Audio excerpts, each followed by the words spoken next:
장기간 이어지고 있는 철강 불황에 포스코, 현대제철 등 국내 대표 철강 기업들의 처한 상황이 녹록지 않습니다. 철강 업계가 5년 만에 신년 인사회를 개최했는데 어떤 이야기들이 오고 갔을까요? 임혜정 기자입니다. 어려움 잘 극복하도록 하겠습니다. 여러 가지 대응책을 다 이렇게 준비해서 최선을 다해서 열심히 하겠습니다. 잘 대응하겠습니다.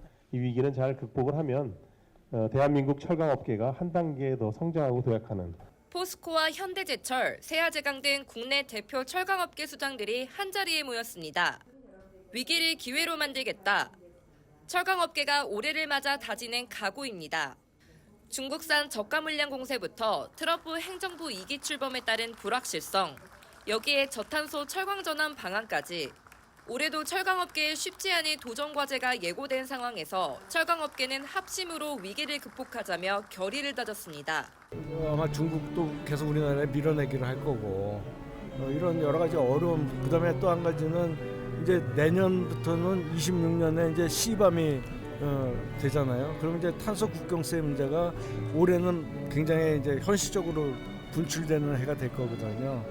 그런 상태에서 가장 중요한 거는 다른 모든 것보다 철강업계가 합심하는 겁니다. 그 합심하는 게 올해 우리들한테 가장 중요한 과제다. 철강업계의 노력만으로는 쉽지 않은 상황. 정부도 국내 철강 기업들의 경쟁력 강화를 위해 팔을 걷고 나섰습니다. 정부도 고부가 철강 개발에 약 1,000억 원, 저탄소 생산에 약 2,000억 원 등 신시장 선점을 위한 R&D를 적극 추진해오고 있으며 철강 산업 탄소 매출을 90%까지 감축할 수 있는 수소 환원 제철 기술 개발 예타를 상반기에 마무리하고 내년부터 본격적으로 실증 사업에 착수하겠습니다. 정부와 업계는 글로벌 공급 과잉을 극복해온 지난 경험을 바탕으로 앞으로의 10년을 준비해야 한다며 제도약의 의지를 다졌습니다.